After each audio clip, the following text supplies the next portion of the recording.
Learning outcomes. After reading this module, you shall be able to gain an insight about the impact of MNEs on saving and investments in the host economy. Understand the impact of MNEs on the development of technology and human capital development in the host economy. Identify the impact of MNEs on balance of payments of the host economy. Analyze the contribution of MNEs in total employment in the host country. Examine the contribution of the MNEs in government revenue of the host countries. In an emerging world economic system characterized by a high degree of interdependence and integration, no nation can afford to function in isolation from the rest of the world. Hence, the countries are opening up their economies to multinational enterprises on a scale never seen before. The MNEs are today largely seen as package of various necessary and complementary factors such as technical know-how, investable resources, efficient management, wide marketing networks and easing foreign exchange positions, which are essential for the development of an economy. But this package is not free from the ill effects which are harmful to the host economy, particularly the developing economy, which has a low bargaining strength vis-a-vis the developed home economy of the MNEs. There are equally strong voices against the ill effects of MNEs on host developing countries.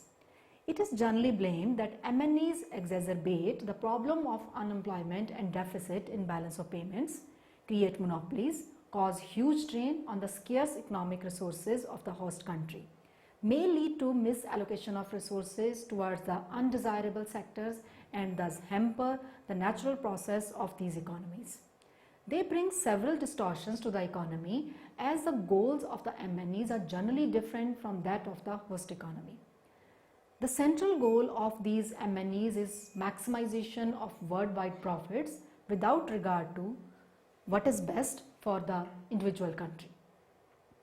The host developing economies invite MNEs for enhancing their export performance, but the MNEs are more interested in the domestic market. In this way, they also hamper growth of indigenous industries by exposing them to unfair and unequal competition. Thus, we can see that there are hopes as well as the apprehensions about the effects of MNEs on the host economy. Here, we can discuss these aspects one by one. MNEs as source of physical capital. Adequate physical capital is an important prerequisite for faster and self-sustained growth. Developing economies generally face the problem of saving investment gap as their investment requirements are much greater than their capacity to save. Investment inflows through the MNEs are expected to fill this gap. The investment by MNEs is generally a long-term investment as compared to other forms of capital such as foreign aid, loans and portfolio investment. It is also considered to be a safer option as unlike other modes of bringing foreign capital, its returns flow out only after the enterprise starts generating income. That is, the capacity to repay has been generated within the economy itself. On the other hand, in other sources of foreign capital such as aid or loans, the amount has to be repaid after the specified time period even though the period has not started generating income. However, it is a relationship between the foreign and domestic investment that determines the ultimate and the net effect on physical capital stock of the economy. Investment by MNEs may complement the same by indigenous enterprises and it may even substitute it or crowd it out. The greenfield investment by the MNEs raised from foreign sources undoubtedly not only adds to the existing stock of capital but also to the existing productive capacity. On the other hand, the mergers and acquisitions funded through the capital market of the host economies may not be doing the same. If an MNE raises its capital through borrowings from the local financial market of the host economy, it will actually be using the existing stock of capital meant for the local investors, and hence this activity of the MNEs will be crowding out the local investment. On the other hand, MNE operations can stimulate host country production in additional industries through creating a demand for intermediate goods. If host country firms can supply these intermediate goods and result can be an increase in domestic investment, however, we need to recognize the cause and effect relationship here. Does investment by MNEs spur growth in the host country, or it is the rapidly growing economies that induce more of the MNEs to sneak into their markets, as there are evidences that high growth rates may lead to more FDI inflows by enhancing the investment climate in the country. Besides, the critics have pointed out that in the short period it may seem that MNEs are adding to the existing capital stock, but in the long run they may become the cause of outflow of capital. It is generally blamed that the MNEs mainly increase their equity from the profits generated within the host economy instead of net transfers into the country. The MNEs have much higher profitability than their local counterparts and rely heavily on retained earnings for increasing their investments. These retained earnings, though, may reduce the outflow of capital in the short term, but in the long run they increase the foreign exchange liability without bringing any fresh capital into the economy. Actually, the addition to capital stock of the host country by the MNEs largely depend on host government policies. Earlier, the governments used to extensively employ selective policies, imposed various performance requirements such as local content requirements or LCRs to deepen the commitment of MNEs with the host country. But in the current scenario, such policies are considered to be having a discouraging effect rather than the encouraging effect on MNE's decision to invest in any economy. In order to attract more and more of the MNEs, the host governments are liberalizing their rules instead of tightening them. The situation is further exacerbated by the international trade rules or agreements such as WTO Trade Related Investment Measures or TRIMS agreement, which has made stringent local content requirements among others non-permissibles. Let us discuss about MNEs as source of technological spillovers. Technological improvement is an important determinant of growth. Without technological improvements, the addition to physical capital stock lead the economy to a stationary state. The MNEs are assumed to possess a technology that is superior to the technology available to host country firms, but its benefits do not automatically spill over to the host economy. This spillover may occur through sharing of information or hiring an employee from the competing firms that has a knowledge about this technology. The knowledge is embodied in the employee, allowing the hiring firm to use that knowledge. Even if there is no such hiring or sharing of the information, the technology can spill over through several backward and forward linkages. In case of a backward link, the MNE buys intermediate goods from a domestic supplier. In such cases, the technology is transferred through product specifications or technical advices to improve the quality of the intermediate product. Through forward linkages, where the products of MNEs is intermediate in nature for the final goods produced in the host economy. Since the products by MNEs are more technology oriented, the firms producing the final good become more productive. The MNEs are also believed to spend more on R&D activities. Blomstrom and Coco in 2001, on basis of a detailed review of studies regarding the impact of MNEs on technology transfer, have pointed out following general trends in this regard. The MNEs may contribute to efficiency by breaking supply bottlenecks, but that the effect may become less important as the technology of the host country advances. They can introduce new know-how by demonstrating new technologies and training workers who later take employment in local firms.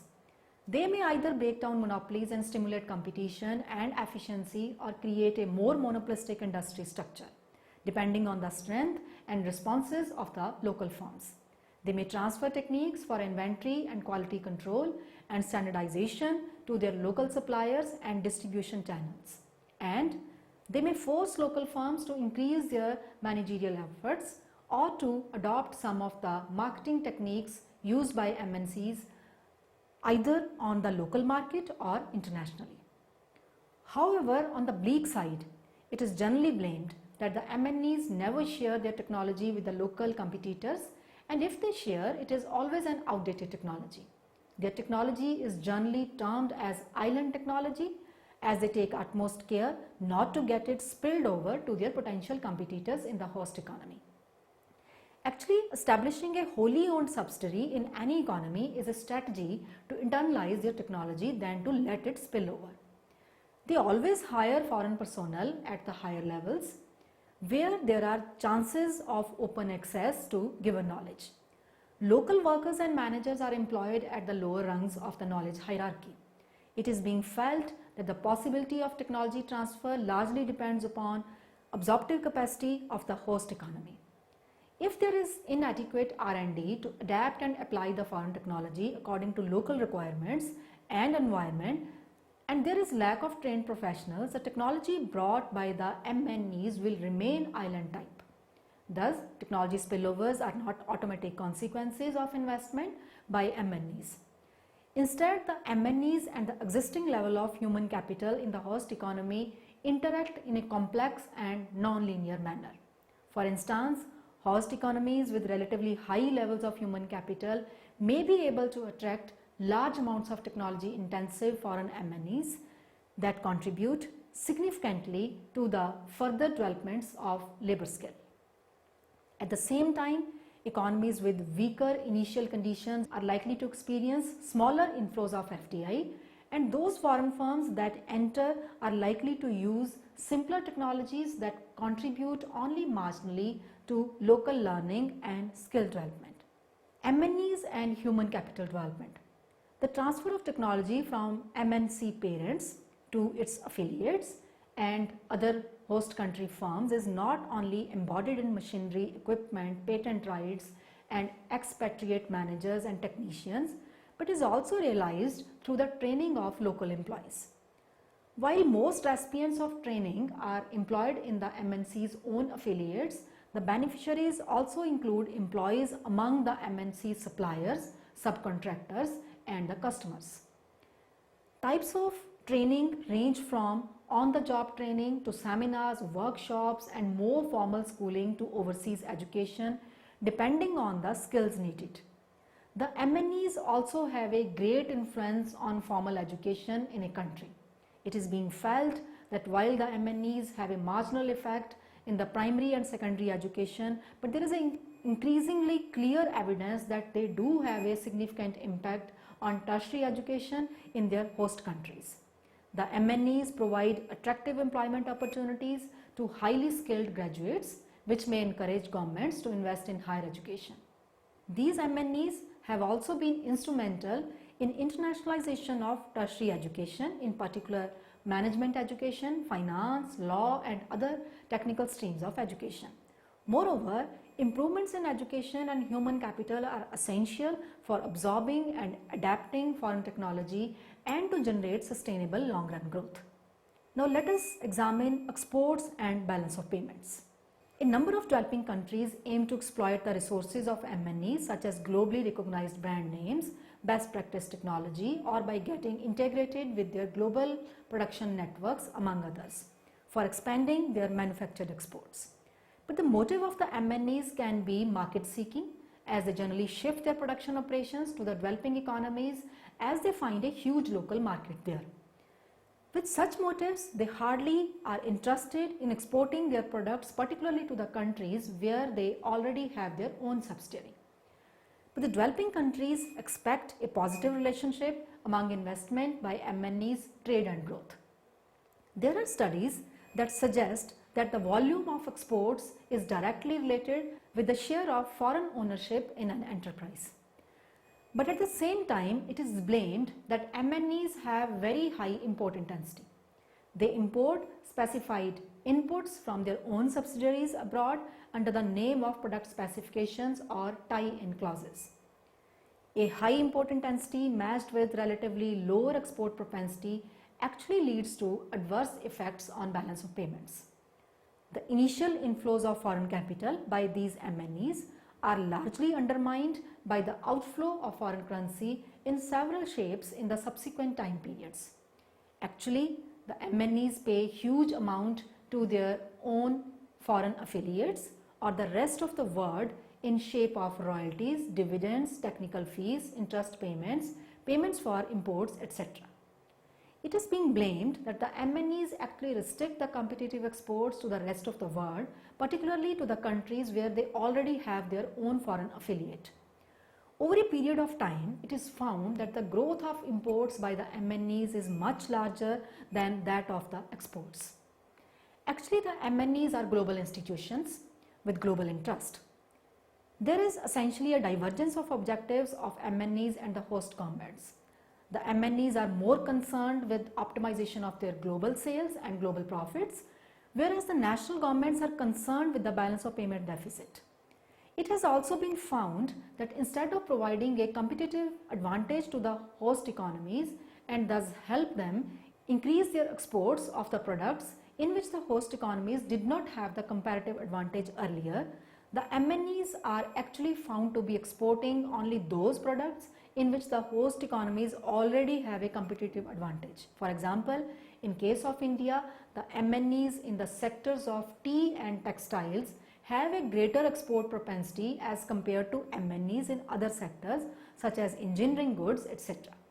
And we know that we already have the competitive advantage in international market in case of tea and textiles. Now let us discuss the employment aspect. Employment generation is another important channel that inward FDI can be expected to contribute to a host country. MNEs directly employ people in their overseas affiliates as well as generating employment indirectly. Indirect employment generation can be significantly higher than direct employment generation. It is believed that by increasing the doses of much desired but scarce factor, that is capital, MNEs actually help the host economies to increase the employment of complementary factors, especially labor. But at the same time, it is also blamed that MNEs are more capital intensive as compared to the local production units in the same sector. Therefore, they offer relatively fewer employment opportunities. At the same time, it is also believed that the investment by MNEs may also be replacing or crowding out the already existing production units and hence leading to retrenchment of the workers in those units. Therefore, the net effect of the MNEs on employment must be analyzed by taking into account of these workers who are rendered unemployed due to investment by the MNEs. Moreover, the MNEs mainly employ skilled and professional workers. The unskilled or the semi-skilled workers do not experience the increase in job opportunities through the MNEs. Rather, they find it difficult to get employment under the changing structural conditions which are imposed upon the host economies by the MNEs. Government revenue. With high profitability rates, the MNEs are expected to contribute to the government exchequer. UNCTAD estimates the contribution of MNE foreign affiliates to government budgets in developing countries at approximately $730 billion annually. This represents on average some 23% of total corporate contributions and 10% of total government revenues. The relative size and composition of this contribution varies by country and region. It is higher in developing countries than in the developed countries, underlining the exposure and dependence of developing countries on corporate contributions. However, many incidences are reported about the tax avoidance strategies of MNEs. Actually, MNEs are found to build their corporate structure through cross-border investment, and they try to do it in the most tax efficient manner. This tax avoidance can be done through round tripping as well as transfer pricing, among many other strategies to do so. Round tripping is a common system of tax evasion where an investor using the tax holiday advantage in a country with which there is a double taxation avoidance agreement. takes money out only to bring it back disguised as foreign investment. The money is routed through firms set up in these tax havens, leading to a huge loss of government revenue in terms of corporate taxes. Developing countries are often less equipped to deal with highly complex tax avoidance practices because of resource constraints or lack of technical expertise. These tax avoidance practices are responsible for a significant leakage of development financing resources. An estimate of $100 billion of annual tax revenue losses for developing countries is related to inward investment stocks directly linked to offshore hubs. The more investment is routed through offshore hubs, the less taxable profits accrue. It has been found that across developing economies, every 10 percentage points of offshore investment is associated with a 1 percentage point lower rate of return. Through transfer pricing, the MNEs shift their operations to lower tax nations. They try to avoid or minimize the profit tax by overpricing their imports of inputs from low tax nation subsidiary and underpricing the output in high tax nation. In this way, they are able to show lower profits in a high tax nation, but it maximizes its international savings in taxes. International agreements and weak bargaining of host economies. We are now in age of multilateral investment regime where the host governments hardly have any bargaining strength in selecting the investment behavior of MNEs working in their economies. Thus, the international agreements have actually weakened the control of host governments upon the MNEs for the welfare of their own citizens. On the other hand, the MNEs try to have favorable environment in the host economies for running their business smoothly. The efforts to regulate FDI and the activities of MNEs was resumed on basis of the shared recognition that the cross-border nature of the activities of these firms required an international approach to their regulation. In most of the international agreements which are operative currently, the developing countries' governments are being burdened with more of the responsibilities vis-a-vis the MNEs or the foreign investors. This is gradually reducing the national policy space and limiting their rights to regulate the international firms. The agreement to establish the Multilateral Investment Guarantee Agency, that is MIGA, was adopted at the time of the debt crisis because it limits itself to offering FDI insurance to MNEs from developed and developing countries, that is, it did not contain standards of treatment. The GATS and TRIMS agreements were opposed by developing countries for the reason that they were not only benefiting more of the international corporations than the host developing countries, but also creating more of the hurdles in regulating them for the benefits of the nation states. Recently, most of the international rules have favored the capital, while the MNEs want to reap the maximum benefit from the host economies and therefore fight for greater access to resources as well as the markets through appropriate policy regime. The nation states are concerned with the control over their development objectives. The economic and non-economic objectives are intertwined, typically captured by the general concept of national interest, so that the host countries' governments can have discretion to limit the applicability of national laws and regulations and international agreements relating to investment under certain circumstances. Interestingly, the developed economies want to protect their strategic areas, while for the developing economies, economic security is more important.